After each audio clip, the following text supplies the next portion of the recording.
At sa gabi nagpupuyat at ang iyong nanay sa pagtimpla ng gatas mo.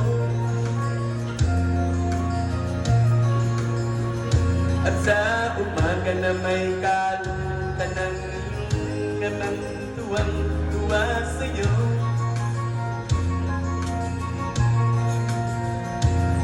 Ngayon nga